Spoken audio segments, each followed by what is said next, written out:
Mata TV YouTube Indonesia dengan bangga mempersembahkan sebuah storytelling kekinian abad ini diangkat dari karya besar Eza Mintarja yang sangat populer di masanya, berlatar belakang kisah tanah Jawa masa lampau dengan judul Kisah Arya Manggada.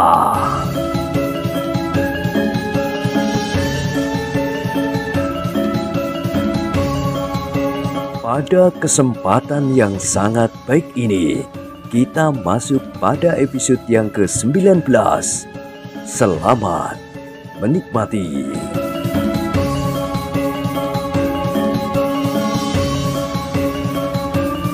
Pada episode sebelumnya telah diceritakan, Laksono yang sudah terluka itu masih mampu menggerakkan senjatanya dengan garang, sehingga lawannya benar-benar tidak mendapat tempat di arena. Tetapi justru karena itu, maka dengan putus asa, lawannya telah bertempur membabi buta. Dengan teriakan-teriakan dan umpatan-umpatan kotor, ia menyerang Laksono seperti badai. Namun dengan demikian geraknya menjadi kacau. Perhitungannya kabur dan kegelisahannya menjadikannya bingung menghadapi kecepatan gerak Laksono. Dan pada suatu saat, senjata Laksono yang marah itu telah menyambar dadanya. Sebuah goresan panjang menyilang di dadanya, sehingga lawan Laksono terlempar beberapa langkah surut. Ketika ia berusaha berdiri tegak, tubuhnya nampak gemetar. Betapapun ia berusaha untuk tetap menggenggam senjatanya, namun akhirnya senjata itu jatuh. Bahkan perlahan-lahan, orang itu pun terjatuh pada lututnya. Bagaimanapun juga ia bertahan, namun akhirnya tubuhnya terkulai di tanah. Darah mengalir tanpa terbendung dari lukanya yang dalam itu. Laksono berdiri termangu-mangu. Sejenak ia mengawasi lawannya yang terbaring diam. Nampaknya lawan itu memang tidak akan mungkin bangkit lagi untuk melawannya. Bersamaan dengan itu, ia mendengar teriakan Manggada. "Obati lukamu cepat, sebelum darahmu semakin banyak mengalir dan mempengaruhi tenagamu." Laksono bagaikan terbangun dari sebuah mimpi. Ia pun segera mengambil tempat untuk melihat lukanya. Namun karena letak lukanya, maka ia memang agak mengalami kesulitan. Sementara Manggada tidak memerlukan waktu terlalu lama.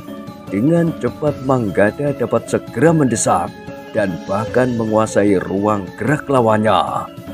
Tetapi ketika senjatanya telah menggores kulit lawannya, justru lawannya menjadi kian liar. Seperti seekor harimau terluka, ia berusaha menerkam dengan tanpa memperhitungkan kemungkinan yang dapat dilakukan oleh lawannya. Semula Manggada masih sempat menghindar dan berusaha menahan lawannya dengan putaran senjatanya. Tetapi lawannya itu seakan-akan benar-benar telah kehilangan nalar budinya. Dengan garangnya ia meloncat menerkam Manggada dengan ujung senjatanya. Manggada ternyata terpengaruh juga oleh sikap lawannya. Bahkan terasa seolah-olah bulu kuduknya meremang.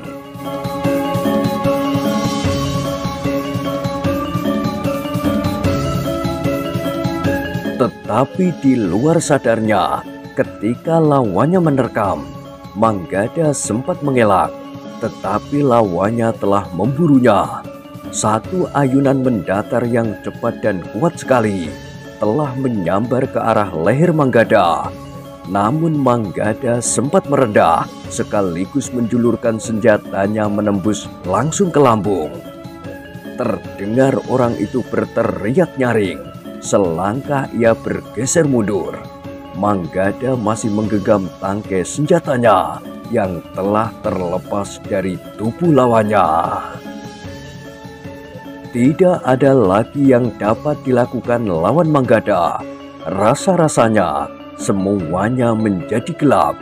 Bahkan ia pun kemudian jatuh tertelungkup.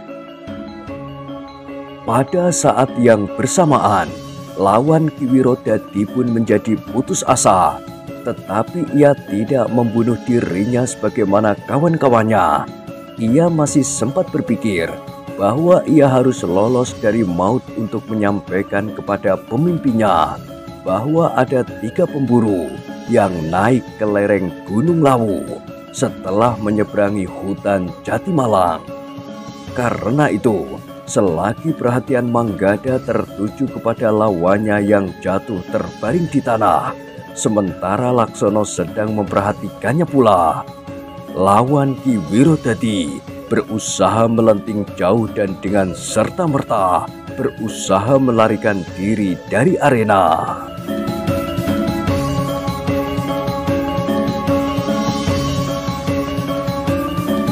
Ki Wirodadi tidak mempunyai kesempatan untuk mengejarnya. Orang itu telah mendahuluinya beberapa langkah pula.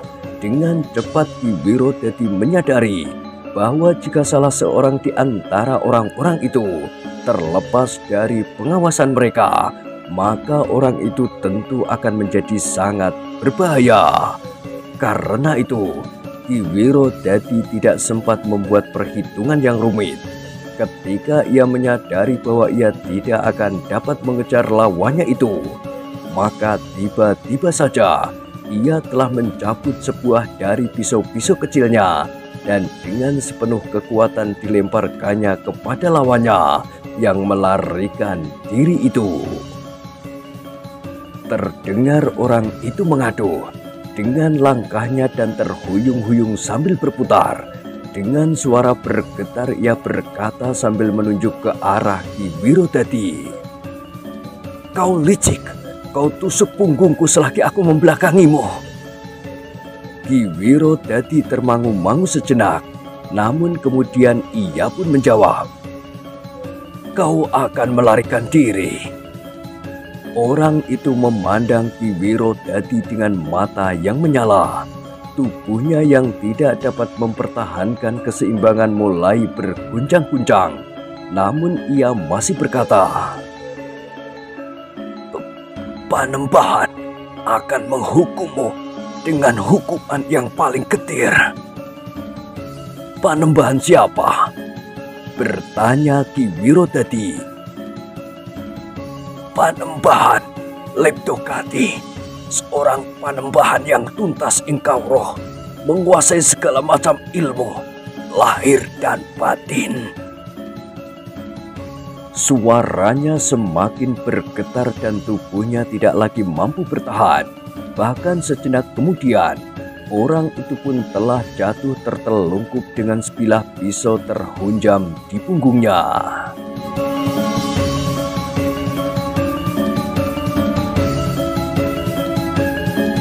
Ki Wirodadi melangkah perlahan-lahan mendekatinya. Diamatinya orang yang telah tidak bernyawa lagi itu. Tetapi ia sadar bahwa langkah yang diambilnya itu telah diperhitungkannya sejak semula, bahwa mungkin sekali akan terjadi jika ia menyeberangi hutan Jatimalang untuk melacak anak gadisnya yang hilang. Maka ia akan terpaksa memasuki dunia kekerasan, membunuh atau dibunuh. Tetapi ia tidak mempunyai pilihan lain. Jika ia tidak berbuat apa-apa, maka pembunuhan masih akan berlangsung terus. Bahkan gadis-gadis yang dikorbankan untuk sebuah kepercayaan yang sesat akan terus berlanjut. Manggada telah kehilangan lawannya, maka ia pun membantu Laksono mengobati luka-lukanya sehingga darahnya menjadi mampet. Ketika Ki Wirodadi kemudian mendekatinya, Manggada berdesis, "Apa yang harus kita lakukan sekarang?" Ki Wirodadi menarik nafas dalam-dalam. Diamatinya luka Laksono di pundak dan lengannya. "Untunglah luka itu tidak terlalu dalam dan tidak beracun," desis Ki Wirodadi. "Iya, sahut Laksono. Nampaknya memang tidak begitu berpengaruh. Tetapi kau tidak boleh terlalu banyak bergerak, berkata Ki Wirodadi kemudian. Darahmu akan terlalu banyak mengalir. Sementara itu, kita masih akan menempuh perjalanan yang lebih berbahaya. Kau dengar, orang itu telah menyebut nama Panembahan Leptogati, yang katanya seorang panembahan yang berilmu tinggi lahir dan batin. Laksono mengangguk-angguk. Ia sadar bahwa lukanya tentu akan mengganggunya jika luka itu tidak dapat diatasi dengan obat yang dibawanya. Karena itulah, maka Laksono tidak mempunyai pilihan lain kecuali beristirahat untuk beberapa saat. Kita masih mempunyai tugas, berkata Manggada. Kita harus mengubur mayat-mayat itu agar tidak menjadi makanan burung-burung buas atau binatang liar dari hutan itu. Ki Wirodadi kemudian berdesis. Biarlah Laksono beristirahat lebih dahulu. Bertiga, mereka kemudian duduk bersandar batu padas di bawah sebatang pohon yang rimbun. Setelah mereka memungut kembali busur-busur mereka, sementara itu Ki Wirodadi berkata, kita tidak dapat membayangkan siapa dan seberapa tinggi kemampuan orang yang disebut Panembahan Leptogati itu. Manggada dan Laksono mengangguk-angguk. Tentu tidak seperti orang-orang yang telah mereka kalahkan itu. Bahkan mungkin Panembahan itu akan dapat menghancurkan mereka bertiga sekaligus.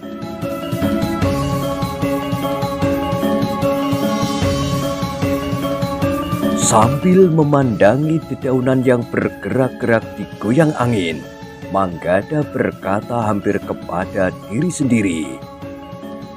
Satu tantangan yang harus diatasi, tetapi kita tidak dapat membiarkan upacara sesat itu dibiarkan saja. Tetapi bukannya tanpa perhitungan, berkata Ki Wirodadi. Aku memang merasa wajib untuk mengambil anakku, dan jika mungkin gadis-gadis yang masih ada. Tetapi aku harus memikirkan cara yang terbaik untuk melakukannya. Kalian masih terlalu muda untuk melakukan tugas yang sangat berat ini. Kemungkinan yang paling pahit dapat terjadi. Mati, desis Laksono. Kalian masih terlalu muda untuk mengalaminya. Masih panjang kemungkinan yang dapat terjadi atas kalian. Karena itu aku harus memikirkannya. Apakah sudah sepantasnya aku membawa kalian menempuh bahaya yang demikian besarnya? Pada langkah pertama ini, aku telah menyesal bahwa kalian terlibat di dalamnya. Untunglah bahwa kalian memiliki bekal yang cukup tinggi, sehingga kalian dapat lolos dari maut. Bahkan tanpa kalian, aku pun tidak akan dapat meninggalkan tempat ini, karena aku tentu sudah terbaring mati. Merekalah yang akan berdiri sambil mengamati mayatku, berkata Ki Wirodadi.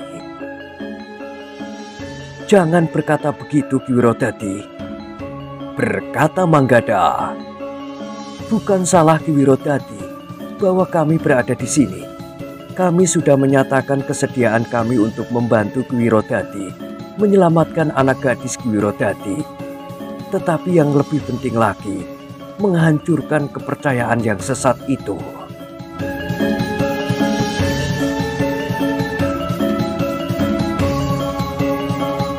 Seperti yang sudah aku katakan, kita bukannya tidak berperhitungan, sahut Ki Wirodadi.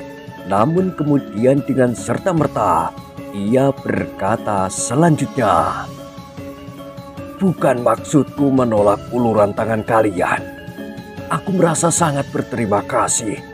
Bahkan seandainya hanya sampai sekian pun, aku sudah merasa berhutang budi kepada kalian. Tetapi yang justru aku pikirkan adalah, keselamatan kalian untuk selanjutnya.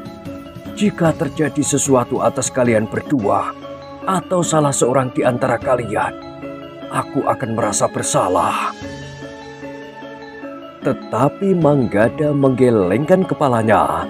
Katanya, "Ini adalah pilihan kami sendiri, Ki Wirodadi. Jangan menyalahkan diri jika terjadi sesuatu atas kami. Hanya dengan mengabdikan diri kepada kemanusiaan, maka ilmu yang selama ini kami pelajari akan menjadi berarti." Ki Wirodadi menarik nafas dalam-dalam.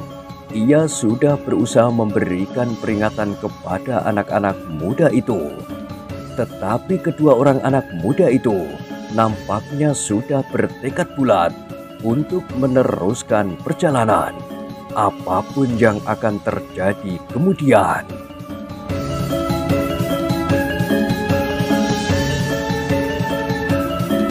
Namun bagaimanapun juga, kehadiran kedua orang anak muda itu telah menjadi beban bagi Ki Wirodadi, meskipun ia sangat memerlukannya. Setelah menyeberangi hutan Jatimalang bersama kedua anak muda itu, Ki Wirodadi baru melihat ancaman yang sebenarnya. Meskipun mereka dapat mengalahkan hambatan pertama, tapi menurut perhitungan Ki Wirodadi, hambatan demi hambatan akan mereka hadapi lagi. Bahkan akhirnya mereka akan sampai pada orang yang bernama Panembahan Leptogati. Karena itu, bagaimanapun juga ia wajib mengatakannya. Anak-anak muda, puncak dari perjalanan ini tentu akan membawa kita kepada orang yang bernama Panembahan Leptogati. Tentu orang yang mumpuni dengan segala macam kawruh lahir dan batin, meskipun agaknya ia berpijak pada ilmu sesat. Iya, tetapi apa boleh buat? Desis Manggada. Aku tidak dapat membayangkan apa yang akan terjadi atas kalian. Desis Ki Wirodadi. Namun sebelum anak-anak muda itu menjawab, tiba-tiba terdengar suara. Kau benar, Kisanak. Ilmunya sangat tinggi, seakan-akan menjangkau langit. Ketiganya terkejut ketika mereka berpaling ke arah suara itu.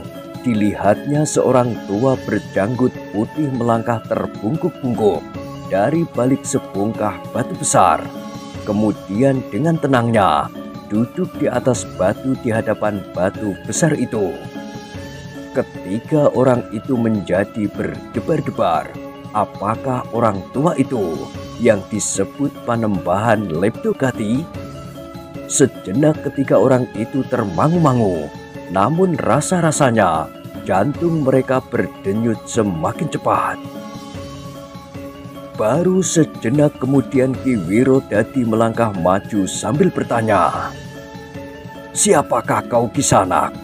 Apakah kau orang yang disebut Panembahan Leptogati?" Orang itu seakan-akan tidak mendengar pertanyaan Ki Wirodadi. Bahkan ia pun berkata, "Aku melihat bagaimana kalian bertiga membunuh orang-orang dari Padepokan Leptogati." "Kami membunuh bukannya tanpa sebab," jawab Ki Wirodadi. "Aku mengerti kalian membunuh karena kalian tidak mau diusir begitu saja dari lingkungan yang menurut Panembahan Leptogati adalah lingkungan kekuasaannya. Hutan Jatimalang, lereng Gunung Lawu adalah daerah yang dikuasai Panembahan itu." "Daerah yang begitu luas?" bertanya Ki Wirodadi. "Jarak antara Jatimalang dan puncak Gunung Lawu adalah terlalu luas untuk satu padepokan. Tetapi daerah yang sudah digarap belum terlalu banyak. Daerah seluas ini terdiri dari padang rumput, hutan perdu dan hutan pegunungan yang lebat, daerah berbatu-batu dan padang ilalang. Hanya beberapa bagian dari daerah seluas ini yang dapat dijadikan tanah persawahan dan pategalan, jawab orang tua itu. Ki Wirodadi mengangguk-angguk, tetapi ia pun bertanya. Kisanak belum memberikan jawaban. Siapakah Kisanak sebenarnya? Orang tua itu menarik nafas dalam-dalam, tetapi ia kemudian berkata, kalian, apalagi anak-anak muda itu, telah memasuki daerah yang sangat berbahaya. Yang terjadi barulah sebuah perkenalan. Kalian akan segera menjumpai kesulitan yang lebih besar. Katakan, apakah kau yang disebut Panembahan Leptokati? Desak Manggada. Orang itu masih belum langsung menjawab, tetapi ia berkata, jalan ini adalah jalan induk menuju ke padepokan itu. Padepokan itu sendiri masih jauh, tetapi di beberapa tempat, cantrik mereka menggarap sawah yang tersebar, beternak dan membuat kolam ikan. Jarang sekali orang-orang padepokan ini keluar dari lingkungan mereka. Maksudku, jarang sekali orang-orang dari daerah ini melintasi hutan Jati Malang dan berhubungan dengan orang luar. Kecuali saat-saat mereka mengambil gadis-gadis.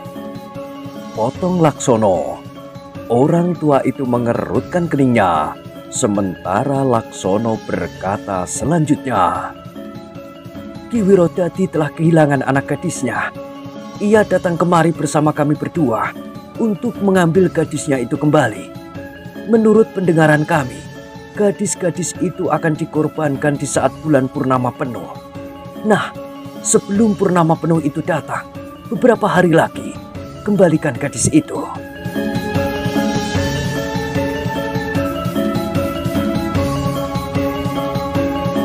Orang tua itu termangu-mangu sejenak, namun kemudian katanya, jadi kalian datang untuk mengambil seorang gadis? Iya, anak Ki Wirodadi ini. Sebagai seorang ayah, maka ia akan menempuh bahaya yang bagaimanapun besarnya. Sedangkan kami berdua yang mengetahui persoalnya tidak dapat tinggal diam. Kami berdua sudah bertekad untuk membantunya. Tetapi orang tua itu menggeleng. Katanya, sulit bagi kalian untuk dapat membebaskan gadis yang sudah ada di tangan Panembahan Leptokati. Sebab Panembahan Leptokati mempunyai banyak pengikut. Meskipun beberapa orang di antara mereka tidak lebih dari orang-orang yang telah terbunuh, tetapi jumlahnya terlalu banyak. Dan beberapa orang mempunyai ilmu yang sangat tinggi. Apalagi Panembahan Leptokati itu sendiri. Ada yang kau lupa Kisanak, berkata Manggada. Betapapun tinggi ilmu seseorang, namun ia masih tetap di bawah kuasa yang maha agung. Jika orang berilmu tinggi itu telah menempuh jalan sesat, maka akan datang murka yang maha agung itu atasnya. Karena itu, kami tidak gentar. Jika kami terbunuh di tempat orang-orang berilmu sesat itu, maka kematian kami bukannya sia-sia. Kami telah menunjukkan kepada orang-orang itu bahwa kepercayaannya mendapat tantangan. Sehingga akhirnya pada suatu saat orang itu akan langsung berhadapan dengan lantaran kuasa yang maha agung sendiri. Orang tua itu menarik nafas dalam-dalam. Katanya, agaknya kau mempunyai lembaran kepercayaan yang kokoh. Aku yakin akan sumber hidupku. Aku percaya akan tangannya yang adil dan kuasa tanpa batas, sahut Manggada. Meskipun kami bukan orang-orang berilmu, tetapi kuasanya akan mungkin mempergunakan ujung panahku ini untuk menyelesaikan kegiatannya yang sesat. Manggada berhenti sejenak, namun tiba-tiba ia bertanya menghentak. Kaukah Panembahan Leptogati yang sesat itu? Akhirnya orang itu menggeleng. Katanya, bukan akulah orang yang kau cari. Jadi siapakah kau? Bertanya Manggada mendesak. Orang itu termangu-mangu sejenak. Dipandanginya puncak Gunung Lawu yang kebiruan. Masih jauh meskipun mereka sudah berada di lereng. Sebut namamu atau gelarmu, Kisanak. Ki Wirodadi pun telah mendesaknya pula. Orang itu akhirnya berkata, orang memanggilku Ki Ajar Pangukan. Pangukan? Ulang Laksono. Orang itu mengangguk. Namun tiba-tiba Laksono berkata, jadi kau adalah orang Panembahan Leptogati yang mendapat tugas untuk mengamati jalan menuju ke padepokannya. Kenapa kau menganggap begitu?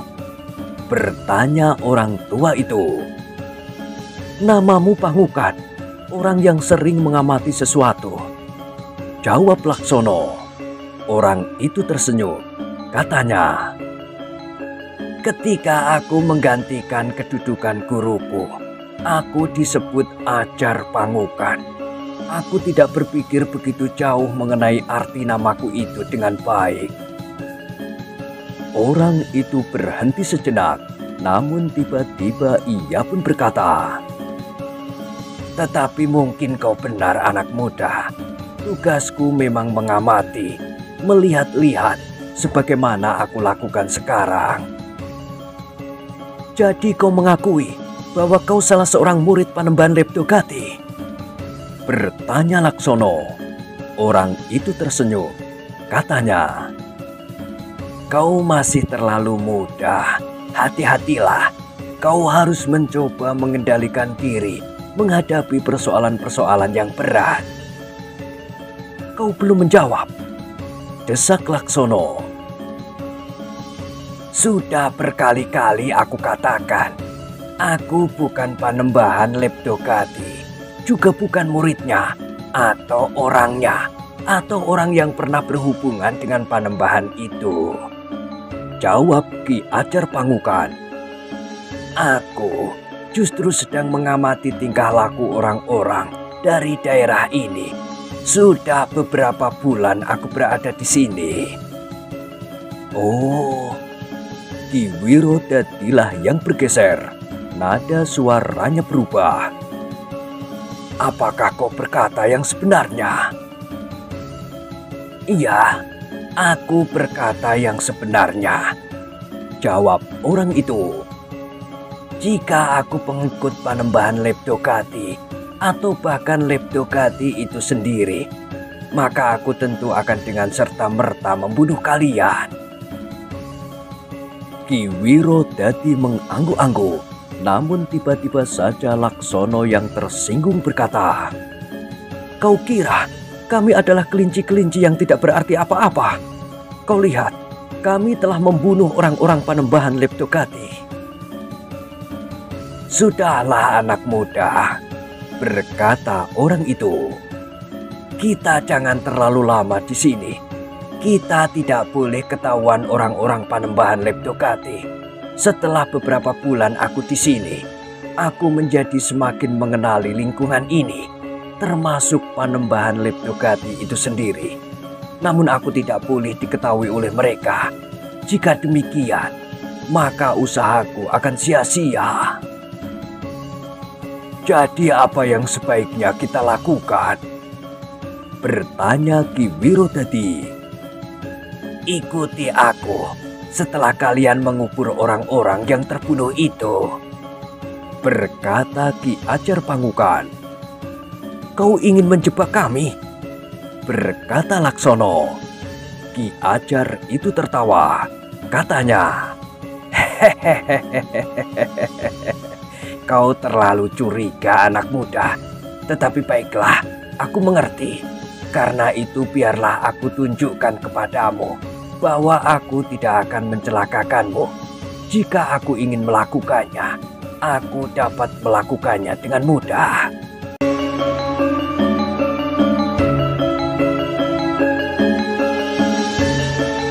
Laksono termangu-mangu, namun ia pun kemudian melihat orang tua itu bangkit berdiri dan seperti terbang, ia meloncat mundur ke atas sebuah batu yang besar. Perhatikanlah, aku akan membantu kalian mengubur orang-orang yang telah kubunuh itu, berkata orang yang menyebut dirinya Ki Ajar Pangukan itu. Ketiga orang itu pun termangu-mangu, namun mereka memang bergeser surut ketika mereka melihat orang tua yang berdiri di atas batu itu bersikap. Beberapa saat kemudian, orang tua itu menggerakkan tangannya. Dengan satu hentakan, dari telapak tangannya terlontar kekuatan yang sangat besar. Tanah beberapa langkah di depannya tiba-tiba saja bagaikan meledak. Demikian terjadi setiap orang itu menggerakkan tangannya sampai 5 kali. Baru kemudian, orang itu berhenti setelah di hadapannya berjajar 5 buah lubang yang cukup lebar dan dalam. Nah, berkata orang itu kemudian, kau dapat menguburkan kelima sosok mayat itu tanpa mengalami kesulitan menggali lubang. Cepat, lakukan sebelum orang-orang dari Padepokan Leptokati melihat kita. Ki Wirodadi dan kedua orang anak muda itu bagaikan dicekam oleh pesona yang tidak disadari. Mereka pun dengan cepat telah mengangkat sosok-sosok mayat yang berserakan dan memasukkannya ke dalam lubang. Tetapi kalianlah yang harus menimbuninya, berkata orang tua itu. Aku sudah menggalinya. Keringat membasahi seluruh tubuh mereka. Sementara itu, Laksono bukan saja menitikkan keringat, tetapi menitikkan darah pula. Namun orang tua itu kemudian berkata, nanti aku akan mengobati lukamu. Tetapi, di manakah rumah Kisanak? Bertanya Ki Wirodadi. Mari, ikut sajalah, kau akan tahu, berkata orang itu. Ketiga orang itu tidak membantah lagi. Mereka menyadari seandainya orang itu ingin membunuh mereka bertiga, maka orang yang menyebut dirinya Ki Ajar Pangukan itu memang tidak akan banyak mengalami kesulitan.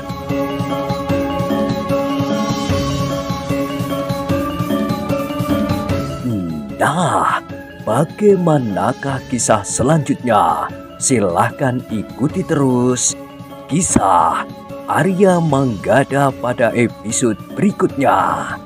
Sampai jumpa.